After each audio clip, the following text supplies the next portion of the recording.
سيدنا محمد مفتاح باب رحمة الله عدد ما في علم الله صلاة وسلاما دائمين بدوام ملك الله وعلى آله وصحبه اللهم صل على سيدنا محمد صلاة تفتح بها لنا فتوح العارفين وتفقهنا بها في الدين وعلى آله وصحبه. Assalamualaikum warahmatullahi wabarakatuh. Alhamdulillah, di malam yang mulia ini Allah Ta'ala pertemukan kita untuk duduk bersama para malaikat, untuk duduk bersama insyaallah arwah kaum solehin, dan duduk bersama orang-orang yang hatinya terpaut kepada baginda Muhammad sallallahu alaihi wasallam. Duduk yang seperti ini sesaat itu membuahkan hasil terampuninya dosa-dosa kita. Ada duduk sesaat yang menggugurkan amal-amal kita tanpa kita sadari. Duduk menggunjing orang, duduk mencaci maki orang, duduk melukai hati orang. Kalau yang duduknya semacam ini menyebut Nabi Muhammad sallallahu alaihi wasallam, menyebut kaum solehin, merupakan bagian ingat kepada Allah Subhanahu wa ta'ala, maka duduk semacam inilah yang dibanggakan oleh Allah di hadapan para malaikat yang mulia. Yang duduk dibanggakan, majelisnya juga dibanggakan. Makanya mari kita syukur dulu. Alhamdulillah. Alhamdulillah. Ini malam apa ini? Malam Ahad. Malam Ahad boleh, malam Minggu boleh, terserah. Mau pakai hari Minggu boleh, hari Ahad juga boleh. Kalau mau ganti hari juga boleh. Hanya sebuah nama. Nah, di malam Ahad nih, tadi saya naik mobil menuju sini, di jalanan banyak orang-orang yang gak sempat duduk seperti kita. Saya lihat anak-anak kecil, remaja keluar dari rumahnya, bermain entah berapa kilo dari rumahnya. Wallahu a'lam. Tapi Allah Ta'ala bawa kita untuk duduk mengingat Nabi Muhammad SAW. Ini harus disyukuri, karena hanya orang-orang yang terpilih yang dibawa untuk duduk mengingat Nabi Muhammad sallallahu alaihi wasallam. Nyantai saja, saya juga belum ceramah. Baru syukur bisa duduk. Ceramahnya berapa lama Habib? Wallahu a'lam. Mengingat perjalanan saya dari Solo ke Jakarta itu cukup panjang. Bagusnya ceramahnya nggak usah panjang-panjang. Gitu. Isinya yang panjang. Nah, isinya yang panjang. Nah, saya ambil judul kajian malam hari ini, Jalan Rasul Muhammad SAW. Jalannya Rasulullah. Mau nanya ini, yang belum nikah coba angkat tangan. Banyak. Yang belum nikah banyak. Alhamdulillah. Yang sudah nikah coba angkat tangan. Yang sudah nikah, ngaku dulu, ngaku. Alhamdulillah. Selanjutnya jangan dibahas. Kenapa saya nanya siapa yang belum nikah, siapa yang sudah nikah? Itu salah satu metode penceramah untuk menarik perhatian orang-orang yang akan diceramahi. Jadi yang tadinya lagi pegang handphone, otomatis handphonenya ditarik. Karena sekarang ini penyakitnya orang cari ilmu adalah tidak bisa meninggalkan handphonenya ketika lagi cari ilmu. Makanya di majelis saya Ar-Raudhah di Solo, saya buat peraturan, siapa mengeluarkan handphone di tengah majelis akan saya keluarkan dari majelis. Asik ya. Jadi kalau di majelis mengeluarkan handphone, langsung silahkan keluar dari majelis. Nanti kalau handphonenya udah masuk, baru kamu boleh masuk majelis. Kenapa? Karena jalan Nabi Muhammad sallallahu alaihi wasallam ta'zimul majlis, mengagungkan majelis, mengagungkan tempat di mana kamu berbicara, mendengar Allah Subhanahu wa taala, tempat di mana kamu mendengarkan cerita-cerita, kisah-kisah Nabi Muhammad sallallahu alaihi wasallam. Makanya orang yang di majelis sibuk main handphone, bid'ah dhalalah. Masya Allah. Bid'ah dhalalah bagaimana? Bid'ah dhalalah menurut Habib Novel Al-Idrus. Menurut yang lain ya wallahu a'lam. Mungkin ada yang kritik, Bib, kok dhalalah seperti apa? Karena bisa menghapuskan keberkahan satu majelis. Katsirul harakah fil majlis, banyak bergerak-gerak di majelis bisa menghapuskan berkahnya satu majelis. Berarti ngeri atau enggak ngeri? Coba cek sejarah. Di zaman Nabi Muhammad SAW, ada diceritakan di majelis orang yang sibuk mainan gelas, sibuk mainan, enggak ada. Yang ada karena ala ru'usihim at-thair, seakan-akan di atas kepala para sahabat sedang bertengger seekor burung, karena tubuhnya sahabat seperti patung, tidak bergerak sama sekali. Al-Habib Muhammad bin Hadi As-Segaf, muridnya Suhaibul Maulid Simtuduron. Habib Muhammad bin Hadi As-Segaf ini dikenal kalau sudah khatmul Bukhari ya di Hadramut sana, maka khatamannya di tempat Habib Muhammad bin Hadi As-Segaf banyak dikunjungi oleh para ulama Hadramut. Beliau mengatakan semasa hidupnya Habib Muhammad bin Hadi As-Segaf bermain-main kipas. Saya ambil contoh saja nih, buat contoh. Tahu kalau kipas, ada kipas Banjar ya, yang bunder ada pegangannya, tulisannya Banjarmasin ya. Ada lagi kipas dari plastik, warnanya ada pink, ada biru ya, tipas. Bisa kipasnya dari bambu, tipas. Siapa yang bermain-main kipas di majelis seperti ini, jadi nggak dipakai kipasan, cuma diputer-puter begini, ini menghapuskan berkahnya majelis. Kenapa? Nanti saya jelaskan. Ya, makanya Habib Muhammad bin Hadi As-Segaf mengatakan, siapa yang di majelis nggak bisa tenang, silahkan pulang, tinggal saja di rumah, berkahnya majelis akan saya kirim ke rumah kalian. Kalian nggak usah datang ke majelis. Karena kalau datang nanti menghapuskan barokahnya majelis. Nah, di akhir zaman ini banyak orang datang ke majelis nggak tahu adabnya. Makanya pulang kosong, nol, bahkan minus. Na'udzubillah min dzalik.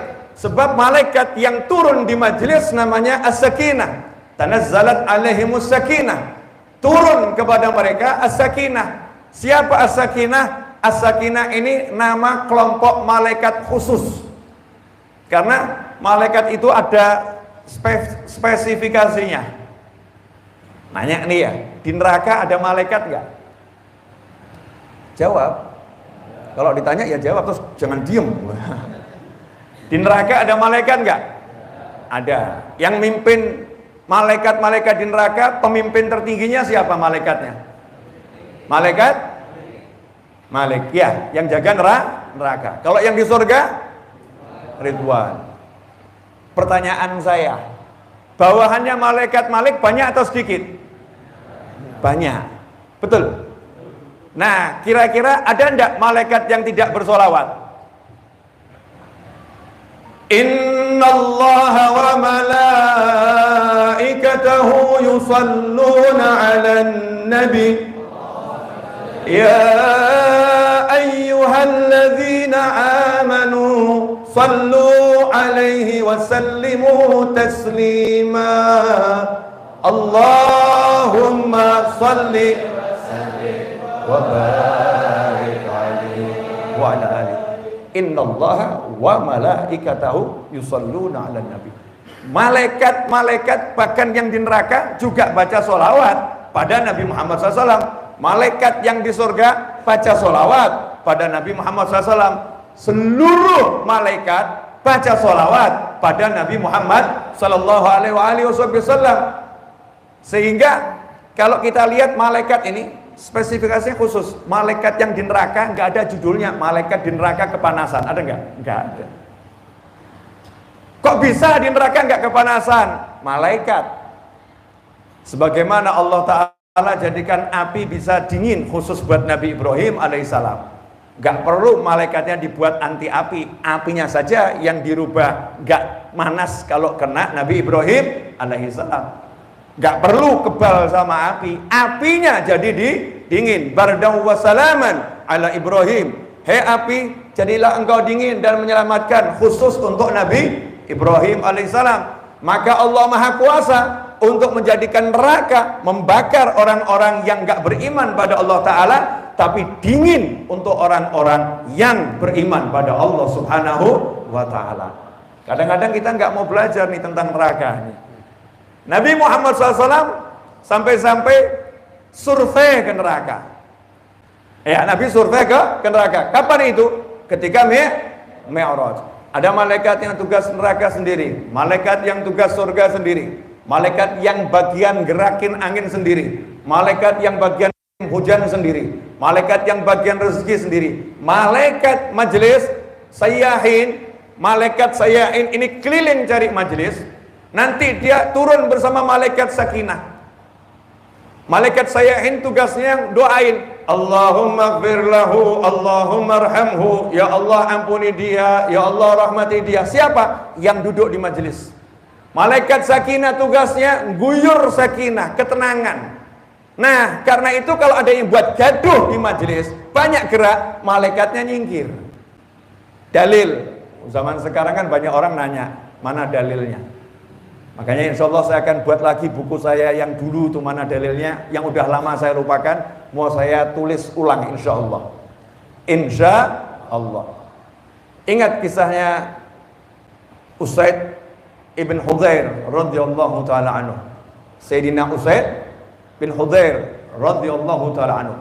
Sahabatnya Nabi Muhammad SAW yang ketika baca Al-Quran didatangi malaikat. Ketika baca Al-Quran didatangi malah malaikat.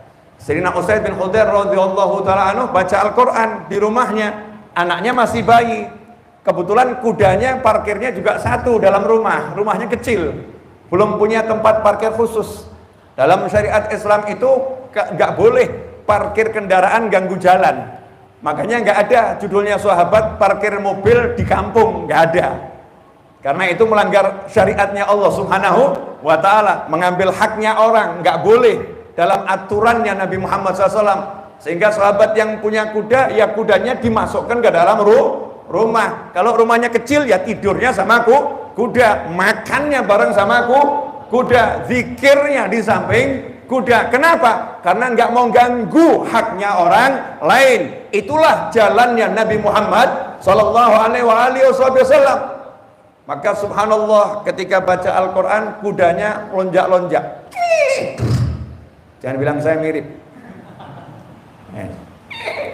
Lonjak-lonjak kudanya. Takut kena anaknya. Berhenti baca. Kalau berhenti kudanya tenang. Dibaca lagi loncat-loncat kudanya. Maka firasat mukmin biasanya kalau kuda seperti ini mungkin ada pencuri atau ada apa. Binatang itu punya suatu kemampuan ya. Insting membaca sesuatu yang tidak wajar. Sahabat langsung keluar dari rumahnya. Usaid bin Hudzair radhiyallahu anhu keluar dari rumahnya, ngecek ada apa. Dilihat itu di angkasa, di langit ada cahaya seperti payung yang naik terus ke atas sampai menghilang. Besoknya subuh lapor pada Nabi Muhammad SAW. Ada penampakan, tapi ini penampakan asli, bukan penampakan yang begitu. Lapor, ya Rasulullah SAW semalam begini. Begitu mendengar cerita Nabi Muhammad SAW, Rasulullah itu serasa lagi berada di rumahnya Usaid bin Hudzair di malam itu, ya lagi mendengar Usaid bin Hudzair baca Al-Quran. Jadi menghayati betul kisahnya Sayyidina Usaid bin Hudzair radhiyallahu anhu. Nabi pun berkata semangat, Iqra ya ibn Hudzair, Iqra ya ibn Hudzair, Iqra ya ibn Hudzair. Baca terus, jangan berhenti. Baca terus, jangan berhenti. Tilka sakinah. Itu malaikat sakinah. Dia turun karena mendengarkan bagusnya bacaan membaca Al-Quran. Kalau kamu lanjutkan, maka besok pagi ini manusia-manusia ini bisa melihat malaikat di jalanan. Allahumma sholli wa sallim alaihi. Nah, ikhwani rahimakumullah, ketika kudanya loncat-loncat, malaikatnya pergi. Ada gerakan, malaikatnya nyingkir. Makanya nggak ada judulnya majelisnya orang-orang soleh. Di situ banyak gerak. Dulu waktu saya berguru itu kaki saya udah rasanya seperti bengkaknya luar biasa. Depan guru saya nggak berani ganti posisi saya.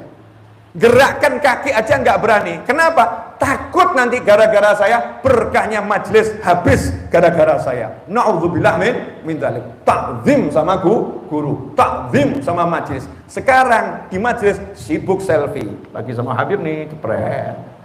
Malaikatnya hilang, ilmunya hilang. Yang ditanya tadi pelajarannya apa enggak tahu. Karena itu ya ikhwani rahimakumullah, dalil yang berikutnya. Boleh kan ngaji dulu? Ini kok wajah-wajah tegang kenapa nih? Ya, sersan, serius tapi santai. Yang penting jangan ngeluarin handphone, ya. Nah, subhanallah, khutbah Jumat. Khutbah Jumat itu kalau sebelum sholat Jumat apa yang terjadi? Ada enggak yang membacakan hadis dan ayat? Ada kan? Mengingatkan. Ya. Kalau ada yang mengatakan diam atau suatu saja, maka sholatmu itu khutbahnya tadi tidak diterima, pahalanya nggak diterima. Ansit, kalau imam lagi berkhutbah, maka kamu diam dan dengarkan. Kamu berkata kepada di sampingmu, pahalamu sholat Jumat diblokir, nggak dapat pahala sholat Jumat. Bayangin loh nih, kita diam di sampingnya ribut, kita bilang begitu. Kita nggak dapat pahala sholat Jumat. Kok keras betul ya hukumnya Allah Subhanahu wa ta'ala tentang ta'allum wa ta'lim, adab dalam mencari ilmu. Sampai kita ngingetkan orang yang rame amar ma'ruf nahi mungkar di hari Jumat di dalam masjid membatalkan pahala Jumat kita. Dah kamu diem, nggak usah ngurusin orang lain. Kenapa? Karena dua khutbah itu makomnya, pangkatnya, derajatnya sama dengan 2 rakaat. Allah Subhanahu wa ta'ala merelakan sholat untuknya yang 2 rakaat. Gak usah sholat 4 rakaat, sholatnya cukup 2 rakaat. Tapi 2 rakaat, dengarkan ini orang yang aku perintahkan untuk menyampaikan ilmu kepada kalian. Dengarkan. Begitu kok ada yang main-main, marah Allahnya, pahalamu tak blokir, gak dapat pahala kamu. Ini sholat Jumat. Dari situlah para ulama mengatakan orang cari ilmu kalau mau ilmunya barokah. Makanya kita kan sering hadir sudah 7.000 majelis. Berkahnya kalau nggak ada, cek kamu hadirnya pakai adab nggak? Kalau hadirmu nggak pakai adab, ya berkahnya habis. Berapa banyak orang yang di majelis diguyur banyak rahmat, nggak sampai ke rumahnya rahmat itu. Karena begitu keluar dari majelis udah habis semua. Kemudian kalau di majelis segera pulang ke rumah, jangan mampir. Jangan mampir. Kenapa? Karena kalau mampir berkah yang kamu terima itu nggak nyampe ke rumahmu, udah habis di tempat kamu mampir. Makanya orang-orang soleh terdahulu kalau dari majelis pulang dulu ke rumahnya. Biar apa? Berkahnya kebawa ke rumah dulu. Sisanya nanti nggak masalah. Yang penting bawa pulang ke rumah. Nah, cara-cara yang seperti ini, model-model yang seperti ini yang sekarang sudah kurang diajarkan. Kadang ini kalau ada ustadz yang ngajarin dianggap ustadznya aneh. Ustadz aneh bener. Zaman segini masih ngomong seperti itu. Ikhwani rahimakumullah, mari kita mulai membahas kajian yang mau saya sampaikan. Saya belum ceramah. Belum. Baru menjelaskan adabnya majelis. Baru sedikit. Judulnya Jalan Nabi Muhammad dan Rasulullah Sallallahu Alaihi Wasallam. Saya mau nanya, tolong dijawab yang bisa menjawab. Allah yang menciptakan kita atau ada yang lain yang menciptakan kita? La ilaha illallah. Saya yang di rumah, kalian semua, kita, siapa yang menciptakan? Siapa yang menciptakan? Allah. Kamu ada di bumi, yang ngirim siapa? Allah. Saya ada di bumi, yang ngirim siapa? Kita ada di bumi, yang ngirim siapa? Nah kalau kita yang ngirim Allah, engkau yang ngirim Allah, mereka yang ngirim Allah, berarti kalau kita ini mau hidup kita di bumi ini selamat, hidup kita di bumi ini enak, hidup kita di bumi ini menyenangkan, di bumi ini kita bahagia sampai nanti jannah. Caranya kita nanya ke siapa? Nanya ke Allah. Masalahnya kita nggak punya jangkauan ke Allah Ta'ala, nggak punya. Allah berbaik hati, Allah bermurah, ya Allah berderma, Allah menunjukkan kasih sayangnya. Maka Allah kirim untuk kita, khusus kita ini umat akhir zaman, utusan Allah yang terbaik. Di jagat raya gak ada yang mirip Nabi Muhammad SAW. Yang terbaik dan tidak bisa didekatin makomnya adalah Nabi Muhammad SAW. Maka Allah kirim utusannya yang bernama Muhammad SAW untuk apa? Menyampaikan cara-cara untuk hidup biar selamat sampai ke surga dari Allah. Allah mengatakan, Allah mengatakan, Allah mengatakan, Allah mengatakan. Siapa yang menjadi utusannya Allah? Nabi Muhammad SAW.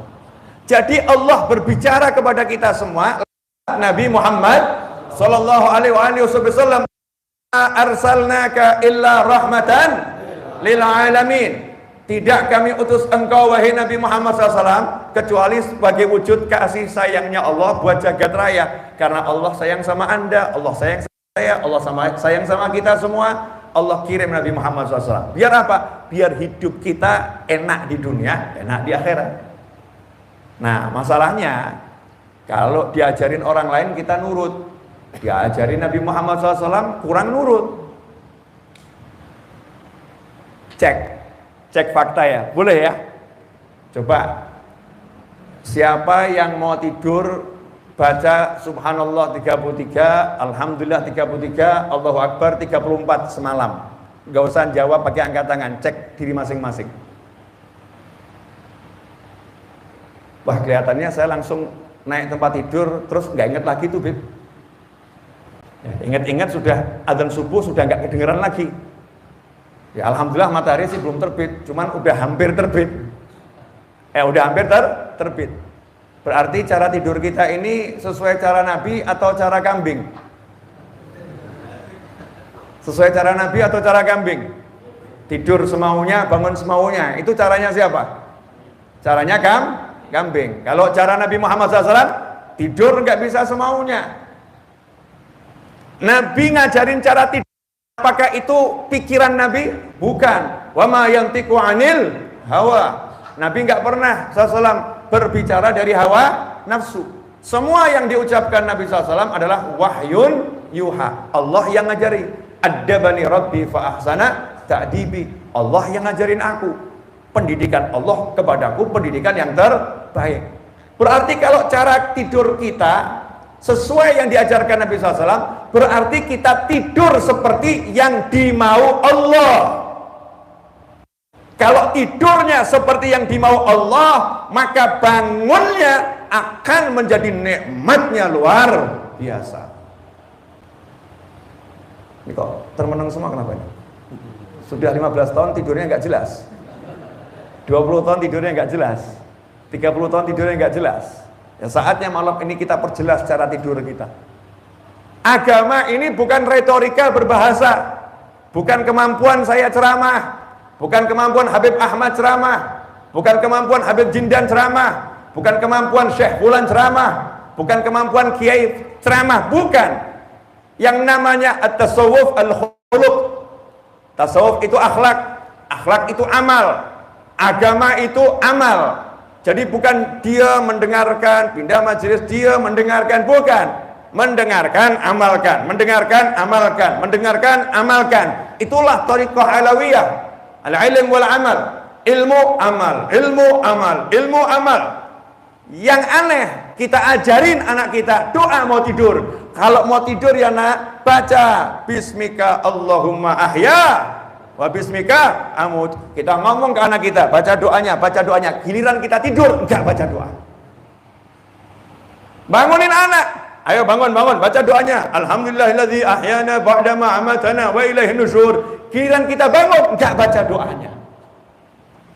Masuk kamar mandi, diajarin ribuan kali oleh khatib Jum'ah, majelis. Langkahkan kaki kiri, kalau keluar kaki kanan, kita anggap itu biasa-biasa saja. Ikhwani rahimakumullah. Saya mau ambil contoh dari peristiwa nyata 2021. Masuk mall sekarang ini ada aturannya atau asal masuk? Ada aturannya. Kamu sehat. Kamu punya vaksin udah 10 kali vaksin. Udah bukan lagi 3, 10 kali vaksin. Berarti sehat atau super sehat? Menurut ilmu vaksin, ya sudah super sehat. Surat vaksinmu udah lengkap semuanya. Aplikasinya udah kamu install di handphone. Tapi masuk mall, kamu nggak mau scan. Pertanyaan, boleh masuk atau diusir? Diusir. Salah siapa? Kamu mau ngotot, saya sehat, ini bla bla. Iya, Bapak mau sehat, Bapak mau punya surat vaksin, Bapak mau udah vaksin sekian, punya aplikasi, scan Pak. Nggak scan, nggak bisa masuk. Betul? Nggak scan, nggak bisa masuk. Lah dalam hidup ini, Nabi ngajarin semua hal, cara tidur, cara makan, cara masuk kamar mandi, cara keluar kamar mandi, cara duduk, cara bangun dari duduk. Semuanya diajarkan Nabi Muhammad SAW. Kalau itu tidak kita tiru, jangan kemudian kamu mengatakan, loh hidup saya kok sekarang begini ya, hidup saya kok susah ya, hati saya kok resah ya, saya kok mudah galau ya, saya kok cari uang susah ya, setiap usaha saya kok jatuh ya, gak punya uang sedikit saja hati saya kok hancur ya, saya dilukain orang sedikit saja kok terlukanya luar biasa. Jawabannya sederhana, karena cara hidupmu tidak sesuai dengan cara Nabi Muhammad SAW. Tapi beda dengan para ulama al-amil, ulama yang mengamalkan ilmunya. Mau duduk ingat, Nabi kalau duduk bagaimana? Nabi kalau duduk baca bismillah, baca sholawat. Langsung dia duduk, bismillahirrahmanirrahim. Nabi kalau mau bangun baca apa ya? Nabi kalau mau bangun baca bismillah, baca sholawat, kemudian subhanakallahumma wa bihamdika asyhadu an la ilaha illa anta astaghfiruka wa atubu ilaik. Bangun. Nabi kalau mau makan gimana ya? Nabi kalau mau makan cuci tangan dulu. Tangan yang paling bersih di jagat raya. Bahkan dari sela jari jemari beliau SAW mengucur air yang bisa untuk 1.500 orang minum, mandi, wudhu dan lain sebagainya. Hanya tangan Nabi Muhammad SAW. Air yang mengucur dari diri beliau, air yang terbaik di jagat raya dunia akhirat. Air surga kalah dengan air yang berasal dari tubuh Nabi Muhammad Sallallahu Alaihi Wasallam. Tapi kalau mau makan, Rasulullah SAW cuci tangan.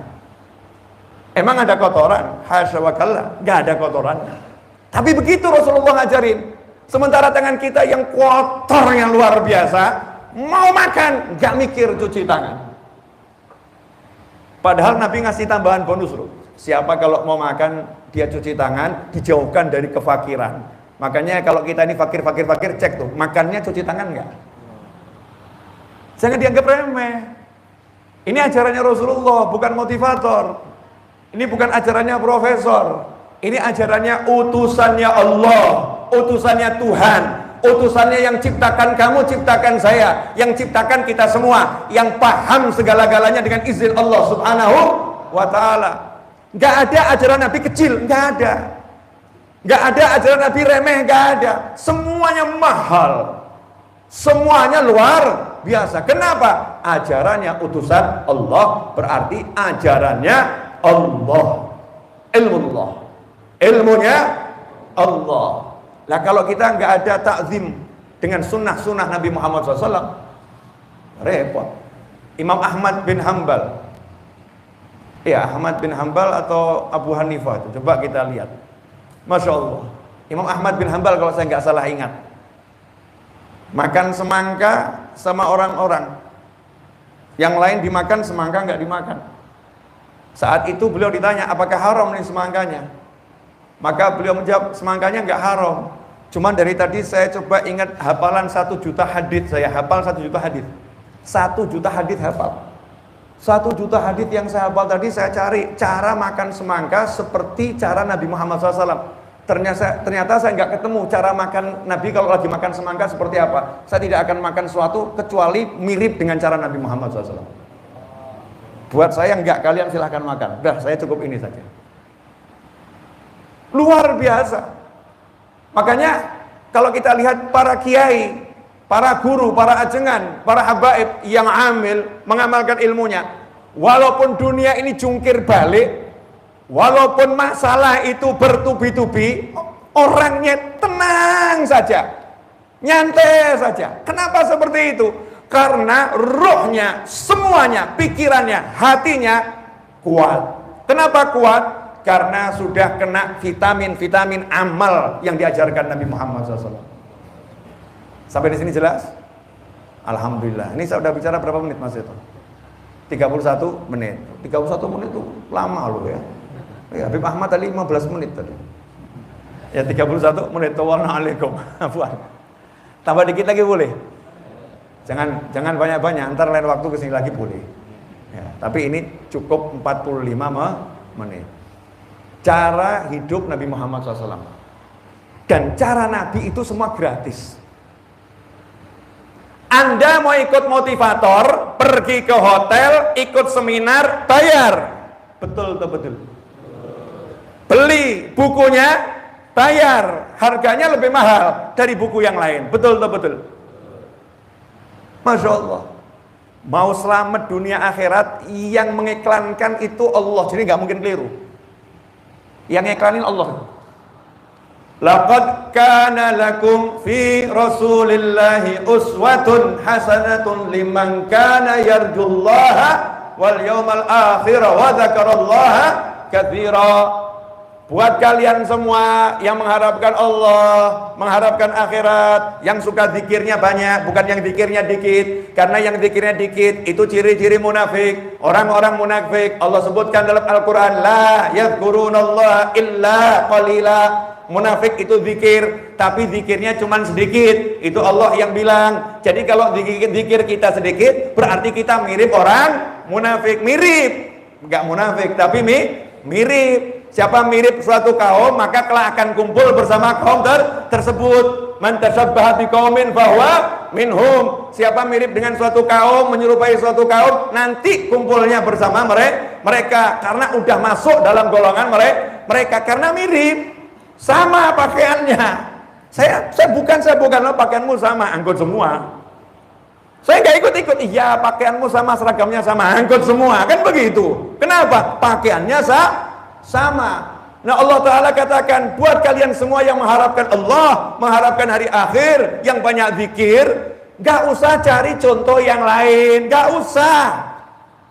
Laqad, lam tauhid, laqad pakai qad lagi. Laqad kana lakum, buat kalian, fi Rasulillah, dalam diri utusannya Allah, yaitu baginda Muhammad SAW. Sallu ala Nabi. Dalam diri Rasulullah SAW uswah hasanah, sudah ada contoh yang terbaik.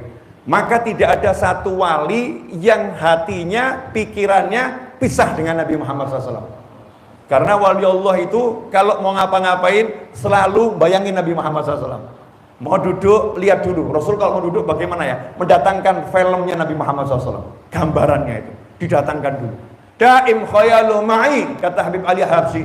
Ya, daim khayaluh ma'i, selalu aku membayangkan Nabi Muhammad SAW fi maq'adi, baik aku duduk maupun aku berjalan. Gak pernah bisa.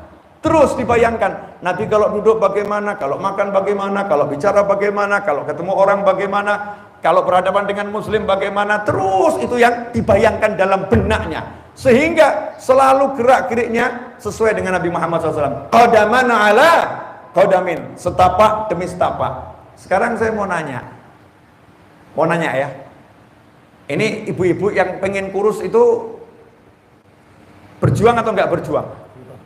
Nah, ini pasti para suami yang ngomong. Entah nyuruh istrinya kurus atau entah istrinya pengen kurus, berjuang, betul? Akhirnya belajar di YouTube. Wah, setelah belajar di YouTube ternyata salah, karena ilmunya nggak pakai syekh, syekhnya YouTube. Akhirnya cari syekh mursyid, diet, pergi ke dokter diet. Bayar atau gratis? Bayar. Hasilnya ada yang kurus, ada yang masuk rumah sakit. Ya, bukan salah dokternya, salah yang ngamalinnya. Nggak sesuai petunjuk dokter. Tapi cara Nabi SAW gratis, nggak ada bayar. Saya mau nanya, duduk baca bismillah bayar atau gratis? Gratis. Mau duduk kita baca sholawat bayar atau gratis? Gratis. Mau bangun baca bismillah, baca sholawat, baca doa kafaratul majlis bayar atau gratis? Makan pakai tangan kanan bayar atau gratis? Makan cuci tangan bayar atau gratis? Pakai ada franchise enggak? Kalau kamu pakai ilmuku kamu bayar, ada begitu enggak? Enggak, gratis semuanya, termasuk ilmu makan.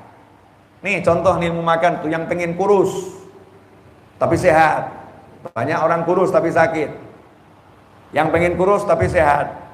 Nah, ini yang merasa badannya gemuk mulai senyum-senyum nih. Ya, simple.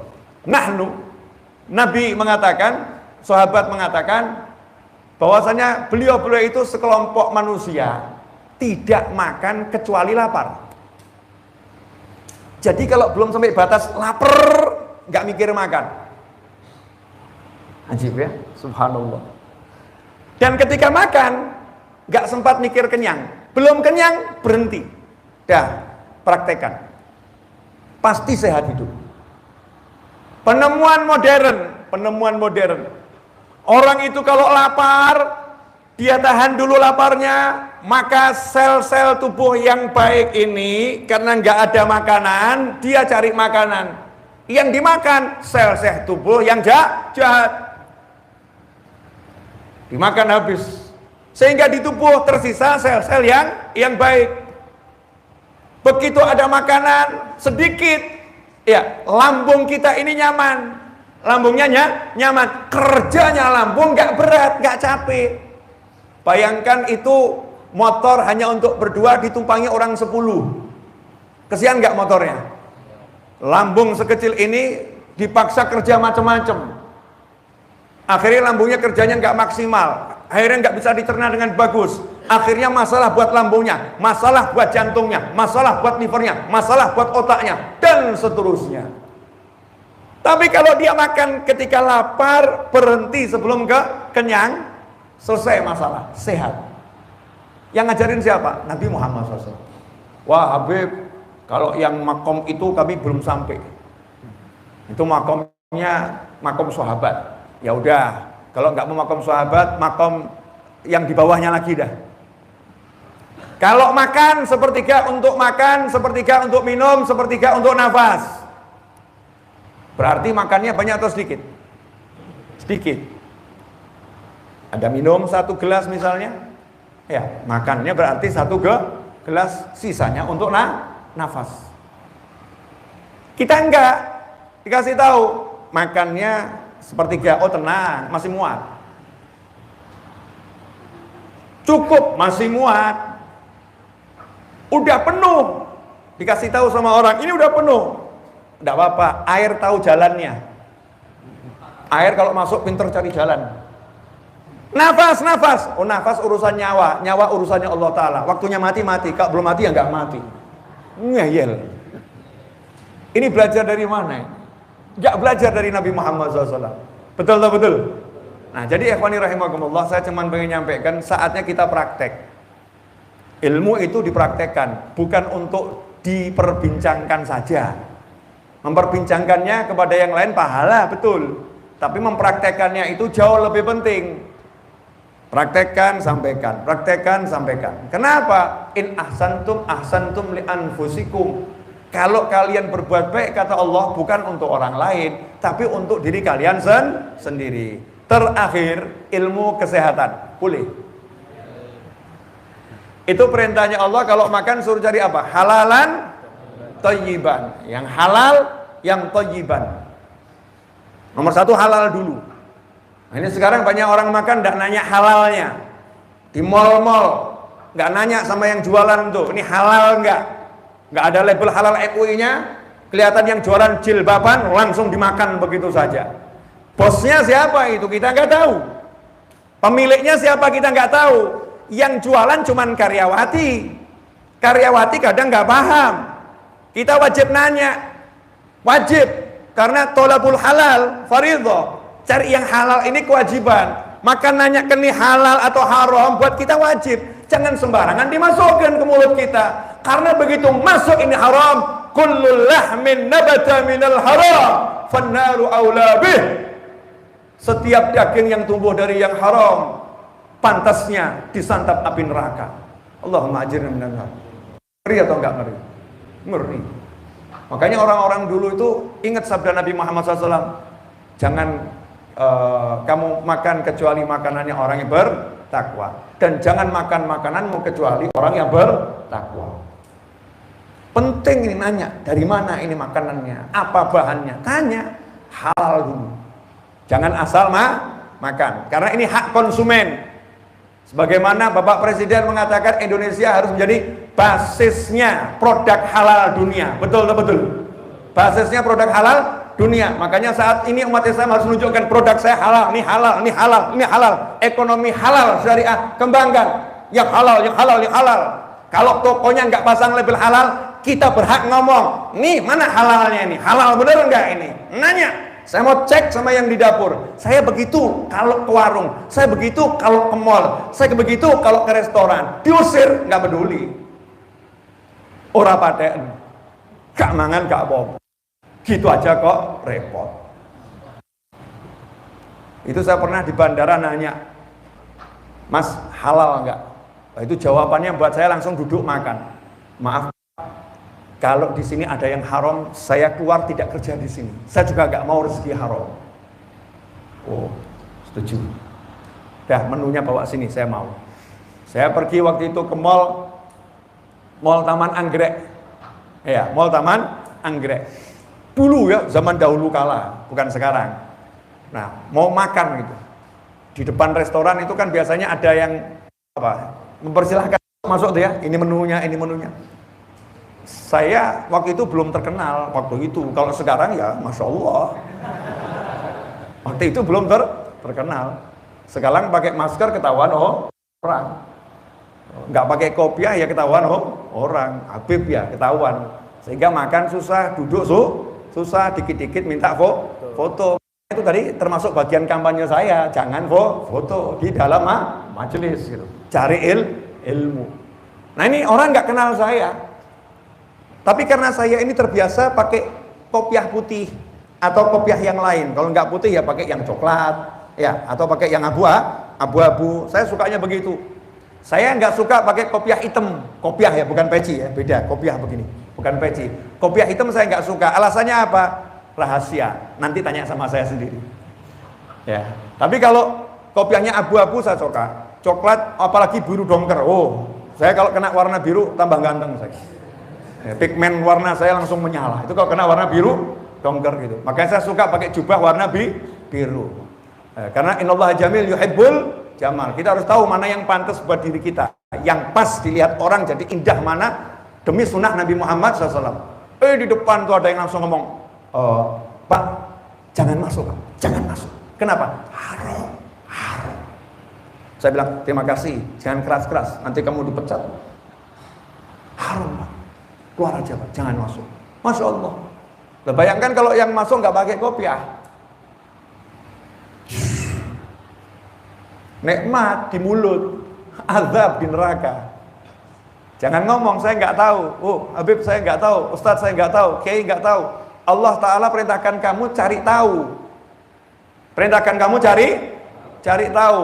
Saya mau nanya, kamu makan, di makananmu ada racun tikus. Kira-kira gimana? Oh saya nggak tahu kok. Jadi racunnya nggak apa-apa, gitu. Ya mati. Kecuali kalau belum takdirnya. Tapi menurut teori kalau dia makan ada racun tikus dengan sisi yang banyak, kira-kira besoknya dilayat nggak itu? Dilayat. Akhirnya jenazahnya bilang kepada yang melayat, saya kemarin nggak tahu ada racunnya itu. Tapi ya tetap kena efeknya. Man akalal harama asad jawarihuhu sya'am aba.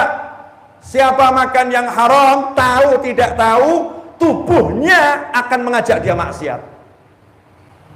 Mata ini diajak lihat yang haram kok suka, lihat Quran kok berat, cek makanannya kenapa ini. Badan sekuat ini jogging 2 kilo, jogging 100 kilo. Apa itu yang naik sepeda namanya apa? Goes 100 kilo, semangat. Sholat 2 rakaat gak kuat. Masya Allah.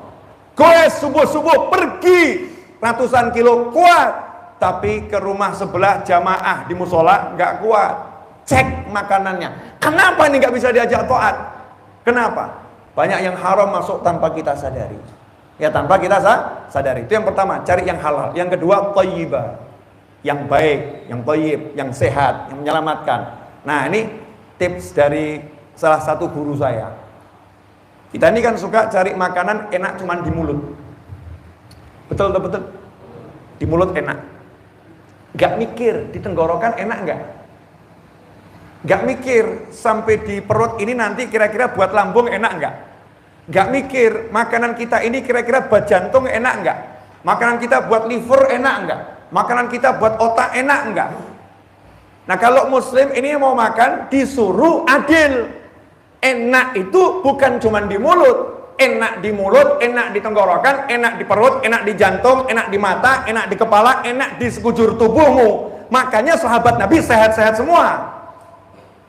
Karena makanannya itu betul-betul masuk ke seluruh tubuh, dicerna. Sehingga ya jarang ke toilet. Nah kalau kita kan enggak, dikit-dikit ke toilet. Terlampau banyak sampah yang harus dibuang. Ya, sahabat enggak, semua itu makanan habis. Dicerna sama tubuh. Imam Malik itu ke toilet hanya 14 hari sekali. Imam Malik. Ya mirip sama kita, 1 hari 14 kali. 14-nya sama ya, cuman beda waktu saja. Hakata, mudah-mudahan yang 45 menit, betul Mas itu? 47 menit ini mudah-mudahan barokah. Ya mudah-mudahan manfaat. Jazakumullah khairan. Saya ijazahkan kepada antum semua untuk baca sholawat ini 1 hari 100 kali. Kalau bisa lebih banyak lebih bagus. Sholawat ini diajarkan oleh Sahibul Maulid Simtudurar Al-Habib Ali bin Muhammad bin Husain Al-Habsyi untuk bisa mimpi bertemu Nabi Muhammad SAW. Jadi kalau kita belum mimpi Nabi, insya Allah rajin baca salawat ini akan mimpi ketemu pewaris Nabi Muhammad SAW. Al-ulama warathatul. Allahumma salli wa sallim ala Sayyidina Muhammadin wa ala ali Sayyidina Muhammad miftahi babi rahmatillah adada ma fi ilmillah salatan wa salaman daimaini bidawami mulkillah. Tirukan saya. Allahumma salli wa sallim ala Sayyidina Muhammadin wa ala ali Sayyidina Muhammad miftahi babi rahmatillah adada ma fi ilmillah salatan wa salaman daimaini bidawami mulkillah. Mari kita baca dari awal sampai akhir bersama-sama ya. Allahumma salli wa sallim ala Sayyidina Muhammadin wa ala ali Sayyidina Muhammad miftahi babi rahmatillah adada ma fi ilmillah salatan wa salaman daimaini bidawami mulkillah. Nah, ajarkan ini pada keluarga antum. Ajarkan pada sahabat-sahabat. Biar apa? Biar semuanya tahu, minimal tahu ilmu, biar mimpi bertemu Nabi Muhammad SAW. Kalau kita belum sempat ketemu sekarang, paling besar itu nanti ketika sakaratul maut. Mudah-mudahan ketika sakaratul maut kita bisa melihat Nabi Muhammad SAW. Sangat berridho kepada kita semua.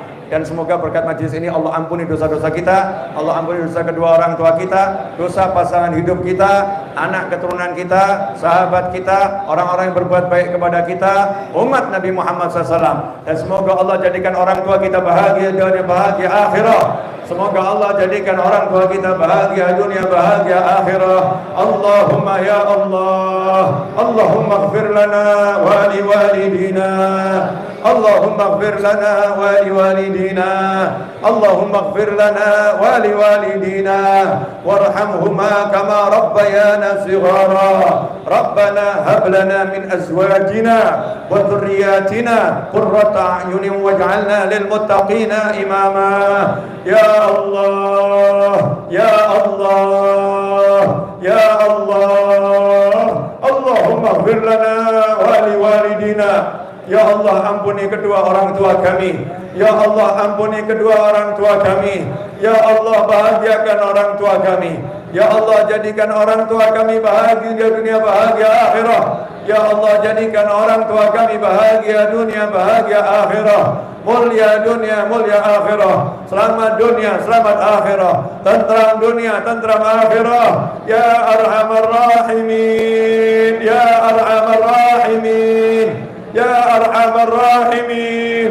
Ya Allah, ampuni dosa-dosa kami kepada orang tua kami.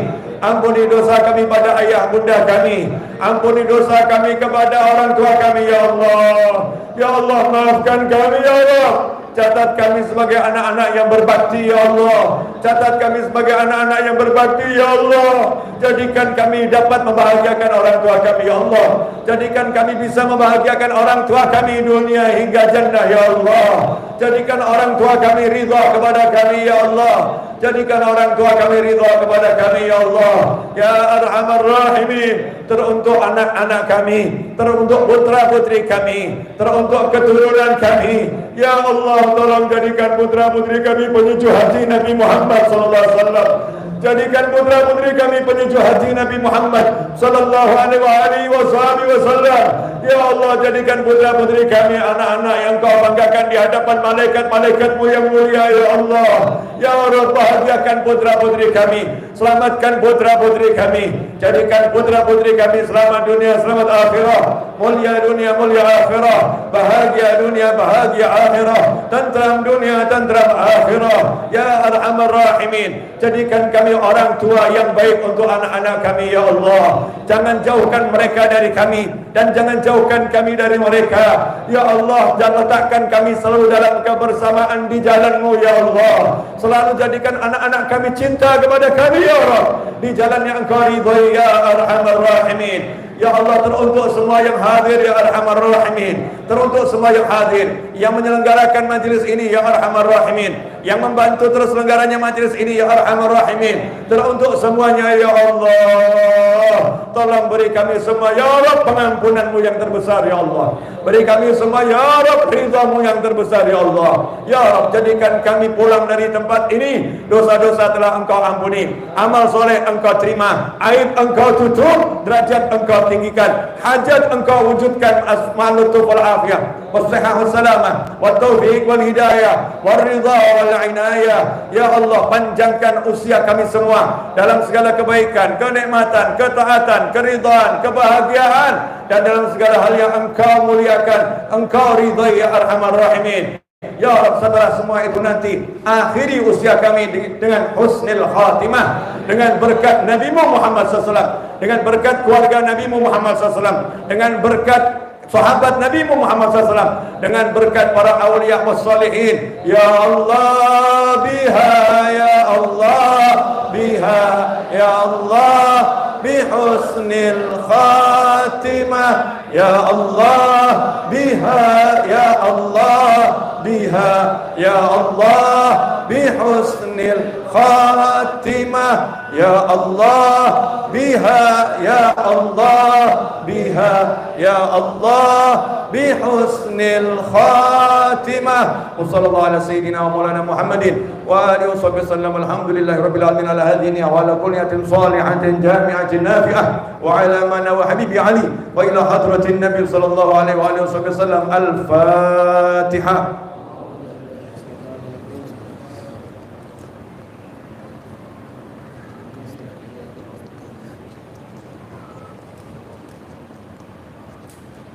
Jazakumullah khairan, kurang lebih mohon maaf. Wassalamualaikum warahmatullahi wabarakatuh.